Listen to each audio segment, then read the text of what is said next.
Comunistas e socialistas alemães. Eu posso chamar socialistas alemães de socialistas alemães. O YouTube não gosta quando eu falo eles pelo nome histórico deles, aquele com N. Mas eu posso chamar de socialistas alemães porque está historicamente correto. Socialistas alemães e comunistas russos da União Soviética, ambos acreditam nas mesmas coisas e estão dispostos a cometer os mesmos crimes contra as mesmas pessoas. Essa frase não é minha. Essa frase é de um homem que o seu professor de história não conta quem é. Kurt von Schleicher, conservador de direita e ex-chanceler da Alemanha, que foi, sim, resistência, reação contra os socialistas alemães. Essa história o seu professor de história não vai te contar, porque o seu professor de história precisa jurar de pé junto que os socialistas alemães eles eram conservadores e de direita, o exato oposto de socialistas. O seu professor de história não vai contar que não existiram, nunca existiu socialistas de direita, não existe isso. Mas Kurt von Schleicher, esse homem, ele era conservador, de direita, fez sim resistência contra os socialistas alemães. Ele deixou essa frase na história: comunistas e socialistas alemães, com um detalhe: a palavra linke de alemão quer dizer o quê? Esquerda, tá lá registrado na história. Comunistas e socialistas alemães, ambos acreditam nas mesmas coisas e estão dispostos a cometer os mesmos crimes contra as mesmas pessoas. Kurt von Schleicher, ele faz parte da resistência conservadora e foi morto em 30 de junho de 1934. O que aconteceu em 30 de junho de 1934? Um evento histórico conhecido como Noite das Facas Longas. Ele foi fuzilado pelos socialistas alemães junto com sua esposa. Por que eu estou começando o vídeo falando sobre isso? Por causa do vídeo do senhor Miguel Pagano. Miguel Pagano, que é do movimento Direita Gaúcha, ele tem esse vídeo aqui com o testemunho dele e a denúncia contra a doutrinação nas faculdades do Rio Grande do Sul. Faço questão de divulgar este vídeo no meu canal e ajudar com a denúncia. Sim, faço questão, porque não tem ninguém da grande imprensa que ajude ele. Justamente, além de explicar depois do vídeo dele, eu vou voltar e vou explicar como funciona a doutrinação da educação brasileira, a minha opinião, para fechar, e deixando o link que explica como é que é a esquerda atual, que tem as mesmas atitudes dos fascistas e dos socialistas alemães. A doutrinação na educação é uma bandeira, é uma atitude que a esquerda tem hoje em comum com os fascistas e com os socialistas alemães. Foi aplicado pelos socialistas e comunistas em todas as ditaduras genocidas do mundo. Vamos ao vídeo, senhoras e senhores. Eu sou Márcio Sadukowski e esse é o Giro da Notícia RS, o seu jornal politicamente incorreto, sem mimimi, sem frescura, sem dinheiro. Vamos ao vídeo.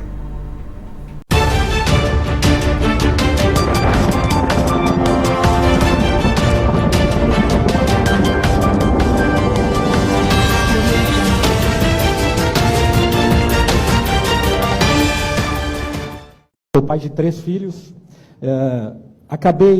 Essa causa acabou caindo de paraquedas no meu colo, porque logo após a vitória do Bolsonaro, quando meu filho foi pegar um ônibus para a universidade, ele estava de verde e amarelo com alguns colegas e começaram a cuspir na cara deles, proibindo eles de entrar no ônibus que os levaria até o campus. Então isso Isso me revoltou, né? São, às vezes, veteranos, os caras têm 30, 40 anos, estão dentro da universidade. Meu filho, com 17, sofreu isso. Mas é só uma introdução, né? Meu nome também, Miguel, como o senhor. Alguns dizem que Miguel não é uma escolha, é um chamado, né? Um nome. Mas eu faço parte do movimento Direita Gaúcha, tem alguns aqui também, do movimento Unilivres, que luta por universidades livres. Não pedi para entrar nesses movimentos, me convidaram, justamente porque eu fui para dentro da universidade, cobrei do reitor. Eu digo aqui aos senhores todos que fizeram lindos discursos sobre história e socialismo, saiam do discurso, vão para o campo de batalha, para a infantaria, lá na frente, lá dentro da universidade, na sala do reitor. É lá que está o problema, lá que a gente tem que combater. Então, eu tenho, na verdade, 1 minuto não vou conseguir falar, mas eu vou passar isso aqui para vocês. Isso aqui é na Universidade Federal de Pelotas, um convênio com o MST, uma turma da veterinária, que entra sem fazer Enem, sem fazer PAV, o que for, né? Processo seletivo é a indicação do MST. Basta ser filiado do... Isso aqui é o alojamento, a universidade recebe R$1,5 milhão por ano para manter essas pessoas aí dentro.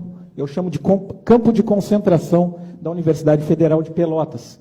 São imagens, só que agora nós vamos rodar aqui, ó. Isso é no Brasil, não é na Venezuela, tá, gente? Fica 240 quilômetros daqui. Essas imagens, eu fiz vídeos, denunciei o reitor, levei até o Ministério Público Federal, ele já foi intimado no dia 7 de maio. Então, isso que eu falo para vocês, não adianta ficar nas redes sociais dizendo isso e aquilo, tem que ir para o campo de batalha e botar para cima. Isso é uma biblioteca, isso é um alojamento de 8 metros quadrados com 6 alunos dentro. Então, só para vocês terem uma ideia, enquanto roda, eu vou continuar falando aqui para vocês. A dificuldade de botar isso na imprensa, ninguém quer publicar. Então, eu entrei no relatório gestacional lá da universidade, eles investem R$400 mil em publicidade, no caso dessa universidade, ela tem um orçamento de R$800 milhões, é o mesmo de um município com 400 mil habitantes. R$800 milhões por ano é a Universidade Federal de Pelotas. Eu tenho o relatório, posso encaminhar aos senhores. Esse convênio é R$1,5 milhão por ano com o MST. Esses são os alojamentos, os alunos são tratados assim. Então vejam bem o discurso, né, do Sem Terra, da maneira que a esquerda fala. Olha a cadeira que eles estudam, olham as mesas que essas pessoas... Olha, o banheiro não funciona. São exemplos de uma universidade federal com orçamento de R$800 milhões. Eu não consegui publicar isso na imprensa, mas eu consegui, temos as redes sociais e publiquei. O Políbio Braga, que já saiu daqui, o jornalista, foi o único que me ajudou. Então, graças a ele, consegui ter uma notoriedade. Tem outros casos, resumindo aqui tudo que eu tinha para falar, mas eu comparo o professor que doutrina a um estuprador. Ele estupra a criança e ele diz para a criança, não conta o que eu estou fazendo. Não é? É a mesma coisa. É um estupro educacional. Não físico, tá? Mas, basicamente, eu comparo isso, né? Ele vai chantageando o aluno e você não pode falar o que eu estou fazendo e ele continua aquela doutrinação.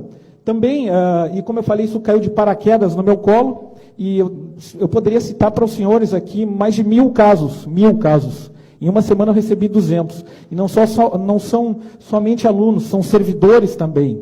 Por exemplo, pessoas que declararam o voto contrário a ideologia, né, que está dentro das universidades, tiveram um banheiro trancado na segunda-feira após as eleições. Essas pessoas, no mesmo dia, já me chamaram. Olha o que está acontecendo. De um professor dizer que o vale alimentação dele era maior do que o salário do servidor. Isso lá dentro da Universidade Federal de Pelotas. Tipo assim, quem tu pensa que tu é, porque é um vale alimentação maior que o teu salário. Eu tenho esses áudios, esses depoimentos gravados. Então, chega um momento, eu não gostaria que isso tivesse caído no meu colo, né? Mas a gente não pode dar mais para trás, porque estou lá em Pelotas e pais me ligando de São Paulo, não sei nem como descobrir no meu telefone, dizendo, por favor, não dá para trás, não desiste. Eu perdi minha filha, tudo que o senhor falou, que falam para o senhor, também falam para mim lá. Então, não dá para. Então a gente não tem mais como voltar atrás, né? E tem que se expor, tem que enfrentar essas pessoas. A maneira de enfrentar não é a agressão física, é indo no Ministério Público Federal, cobrando, né? Divulgando. Se a imprensa não divulga, como eu falei aqui, uma universidade que tem um orçamento de R$400 mil para publicidade, vocês acham que um jornal que recebe esse dinheiro vai publicar uma notícia contra o melhor anunciante dele? Ele não vai publicar. Aí eu sempre digo, se um mosquito mordeu um estudante LGBT na universidade, sai na capa do jornal no outro dia. O meu caso, eu fui para dentro da universidade e gravei um vídeo lá. E levei na imprensa, na Globo, nos jornais locais. Sabe qual foi a notícia que eu tenho recorte do jornal? Intolerância toma conta da universidade, um homem invade a universidade para gravar vídeos. Foi o que saiu no jornal a meu respeito no outro dia. E não a verdade que vocês estão vendo aqui nessas imagens. E eu tenho outras tantas imagens para citar para vocês. Então, agradeço novamente ao Políbio Braga, ele me ajudou muito a publicar. Tá? Mas vou citar outros casos, eu também trabalhei como fiscal e delegado nas eleições. Uma diretora de uma escola que nós prendemos lá, conduzimos, ela era diretora da escola, ela estava a serviço do TRE, do tribunal aqui, ela estava com uma camiseta do PCdoB, a serviço da Justiça Eleitoral, e como administradora do prédio. Nós pedimos que ela tirasse a camiseta, ela não tirou, e nós chamamos a polícia e ela foi conduzida. Né? Trancaram nossos fiscais dentro da sala de aula, espancaram ele. Para vocês terem uma ideia, assim, o envolvimento das escolas, tudo isso denunciado na polícia, no Ministério Público Federal. Né? Não adianta só botar no Facebook. Eu gostaria de ler aqui, eu tenho muita coisa para falar, mas vou resumir muito. Tá? Uma professora dessa mesma universidade, numa faixa de 40 quilômetros, nós temos duas universidades federais, a UFPEL e a UFURG de Rio Grande. A UFPEL, ela teve uma professora que eu fui no gabinete do reitor, e o nome dela é Regiane Barreto Jardim, professora de História Medieval. Ela botou nas redes sociais o seguinte: fascistas têm de morrer, um a um, e me inscrevo para essa missão. Depois ela escreveu, golpistas, grotescos e estúpidos. Ela também botou, a origem da minha revolta está no ódio de classe. Ela botou, odeio burguês e você cuide-se para saber de que lado você está. E depois ela botou ainda que serão cobrados pela história. Então ela estava se voluntariando a matar fascistas. Ela botou isso no Facebook de modo público. Então essa professora também foi denunciada no Ministério Público. Qual foi a punição que o reitor deu para ela? Afastou ela. 6 meses depois ela foi aposentada. Ela não sofreu nada, nenhuma repreensão da justiça. Com essa declaração, isso é uma matéria, tá? Eu já vou encerrar aqui. Para encerrar, mais uma também, a Universidade lá de Rio Grande, na parte da Faculdade do Direito, casos que o senhor não sabe, mas que pode levar adiante. Ela fez um convênio, vejam bem, a Faculdade do Direito, na parte de Relações Internacionais e Direitos Humanos, fez um convênio com a Universidade de Cuba, em Havana. Como que eu vou fazer um convênio de direitos humanos com uma universidade cubana? Se não é por financiar, mandar alunos para lá e trazer cubanos aqui para o Rio Grande do Sul, através de um convênio, tudo pago com dinheiro público, lembrando sempre. Tudo isso que nós vimos naquele vídeo é dinheiro público. É o nosso dinheiro usado para doutrinação. Eu tenho, como eu falei, tem mais de 1000 casos para falar para vocês, já estourei o tempo. Mas eu digo aos senhores, vamos sair das redes sociais e ir para o campo de batalha que é lá dentro. Fui para frente à universidade fazer abaixo-assinado. Eu sou pai de aluno, eu não sou estudante, eu não ganho nada estando lá na frente. Ganho sim a qualidade do ensino e a boa gestão. Mas teria outros tantos casos, vídeos para mostrar para vocês, depoimentos de servidores, professores e alunos que não compactuam. Mas a minha dica final, já conversei com o Miguel um pouquinho antes aqui, bem pouquinho, mas que sejam lideranças nas suas regiões, né, que ocupem espaços, sejam eles quais forem, na rádio, no jornal, nas redes sociais, na frente da universidade, no conselho tutelar, aonde for, onde tiver espaço, ocupem, senão a esquerda vai ocupar esse espaço e não adianta reclamar que ninguém está fazendo nada. Doutrinação na educação, senhoras e senhores. Como é que funciona a esquerda hoje? Ela defende doutrinação na educação, uma legítima atitude fascista. Vai ter sim, justamente no PDF, para você poder denunciar ao Ministério Público, às autoridades. Não, se existe doutrinação, se os meus filhos não podem questionar o professor, então existe a doutrinação e pode botar a mão, botar o dedo assim na cara do professor e falar assim, ó, o senhor é um fascista. A esquerda socialista que defende hoje a doutrinação nos mesmos moldes do socialismo alemão e do fascismo italiano. De fato, boa parte da doutrinação no mundo veio de um único homem. Aqui, senhoras e senhores, Antônio Gramsci. Antônio Gramsci foi nascido em Arles, 22 de janeiro de 1891, falecido em Roma, 27 de abril de 1937.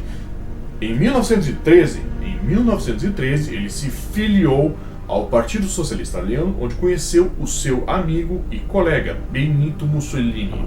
Exatamente, Antônio Gramsci foi amigo e colega de Benito Mussolini, 7 anos antes do surgimento do Partido Fascista. Isso é a aula de história que o seu professor de história não vai te contar. Então, eles foram colegas, principalmente no jornal socialista Avanti.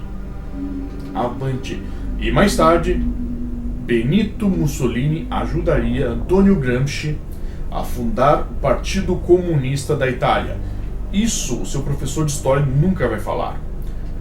Benito Mussolini, ele fazia parte nessa época do Partido Socialista Italiano. Ele fez parte por 13 anos. O seu professor de história não vai te contar essa história. Junto com Benito Mussolini e o maior escritor socialista da Itália na época, Giovanni Gentili. Giovanni Gentili é um caso à parte. Se a doutrinação aqui no Brasil teve Paulo Freire, os fascistas na Itália tiveram o filósofo socialista Giovanni Gentili. Antonio Gramsci defendia uma luta de classes contra o capitalismo burguês, opressor, em nome da ditadura do proletariado. Exatamente. Comunismo e fascismo acreditam nessa mesma besteira, esse mesmo discurso, que é a luta de classes contra o capitalismo burguês, opressor em nome da ditadura do proletariado. Para isso, o socialismo e toda expressão deveriam ser contrários a diversos direitos e liberdades em busca da igualdade. Ou seja, para todo mundo ter a igualdade, suas liberdades teriam que ser jogadas pela janela. Para isso, toda a educação deveria ser substituída por doutrinação socialista. Na doutrinação não existe o fato do aluno questionar ou ter a própria opinião. Exatamente o que acontece aqui no Brasil. O aluno aprende a ser um militante e a atacar quem pensa diferente. O aluno é adestrado, melhor palavra para definir, adestrado, doutrinado, botar um Cristo assim. Em busca da igualdade, todos devem pensar de forma igualzinha e alinhada com o partido que estiver no poder. Partido, nesse caso, de esquerda. Seja ele fascista, seja ele petista, seja ele pessoalista, seja ele comunista. É partido de esquerda. Tudo ali alinhado. A partir de 1914, Antonio Gramsci presenciou Benito Mussolini ser expulso do Partido Socialista Italiano e, mesmo assim, liderando movimentos de esquerda socialista dentro da Itália até formar o Partido Nacional Fascista em 1919. Em 1922, Antonio Gramsci foi até a União Soviética e o que aconteceu? Ele foi defender justamente o partido de Trotsky. Ele foi partido pelo Trotsky, e aí foi Stalin, o próprio Stalin, que pediu para Benito Mussolini prender Antonio Gramsci. Traição, prisão, para mim é só esquerda prendendo esquerda. Conceitos de Antonio Gramsci. Não esqueça, todos esses conceitos de Antonio Gramsci nasceram dentro do coração do fascismo. Isso é uma aula de história muito precisa. O seu professor de história, o professor de história dos seus filhos vão ensinar para os seus filhos, vão ensinar para você quem é Antonio Gramsci, mas não vão falar que toda a sua doutrinação nasceu no coração do fascismo. Mesmo que Antonio Gramsci se diga comunista. Só para vocês entenderem, é tudo cobra do mesmo saco. A hegemonia cultural, a ideia de que todos os escritores, atores, músicos, pensadores e demais artistas devem pensar absolutamente as mesmas coisas, terem o mesmo pensamento alinhado, o mesmo alinhamento político e defender as mesmas pautas. É a evidência máxima de doutrinação alinhada ao socialismo alemão, ao fascismo e ao comunismo. Alunos são adestrados a se tornarem idiotas úteis, incapazes de perceber isso. A doutrinação marxista é alinhado ao fascismo, senhoras e senhores. Consciência de classe, adestrar trabalhadores para formar idiotas úteis, que são chamados de intelectuais orgânicos. historicismo absoluto. Simplesmente controlar a história. Senhoras e senhores, historicismo absoluto é o quê? É o professor militante mentindo sobre a história, controlando a história. Tudo deve ser visto através do adestramento socialista.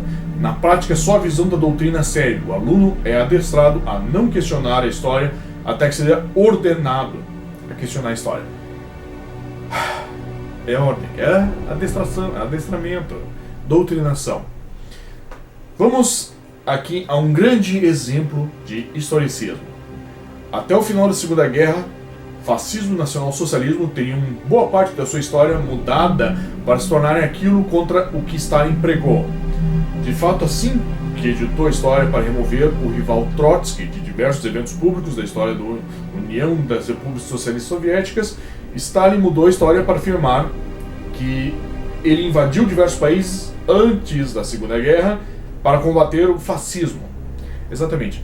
Stalin ele invadiu diversos países antes da Segunda Guerra Mundial e mudou a história dizendo que ele estaria combatendo o fascismo. Ele não estava combatendo o fascismo. Ele estava simplesmente invadindo diversos países, os 12 países, junto com a Alemanha socialista. Isso é aula de história que os seus professores de história, os professores de história dos seus filhos não vão contar. Stalin organizou a educação para que ele fosse o grande herói da Segunda Guerra Mundial, ao invés de outro demônio que fez parte do eixo. Ele fez parte do eixo. Ao final da Segunda Guerra Mundial, a União Soviética, a União das Repúblicas Socialistas Soviéticas, dominou os seguintes territórios: a Polônia, Letônia, Estônia, Lituânia, parte da Finlândia Oriental, Romênia, Balhorn, Irã, Hungria, Checoslováquia, Albânia, Bulgária. E ele mentiu que nunca fez parte do eixo e que, ao final, aí sim, pulo do gato. Ele fez com que a educação, a doutrinação, transformasse os seus antigos aliados em sempre inimigos, Mussolini e o Hitler, transformou em conservadores de direita na doutrinação escolar. Isso é historicismo. Eles mentiram. Isso são mentiras. No Brasil, a doutrinação foi copiada por Paulo Freire e serve ao mesmo propósito de formar militantes ao invés de indivíduos pensantes preparados para o mercado de trabalho. A doutrinação escolar faz parte justamente da doutrina. E você pode pegar o PDF que eu vou passar para você, pontos que mostram que é a esquerda quem defende atitudes fascistas e socialistas alemães, e pode muito bem denunciar professores, militantes, e pode apontar-se na cara das pessoas e falar: não, vocês de esquerda que são fascistas. Espero que esse vídeo tenha ajudado. Senhoras e senhores, até o próximo vídeo. Espero que tenha ajudado mesmo. Se gostou desse conteúdo, curta, compartilhe. Se acha que esse conteúdo vai causar a treta, se alguma pessoa de preferência de esquerda vai ficar muito irritada com esse vídeo, manda para ela o link desse vídeo. Ora. Senhoras e senhores, até o próximo vídeo.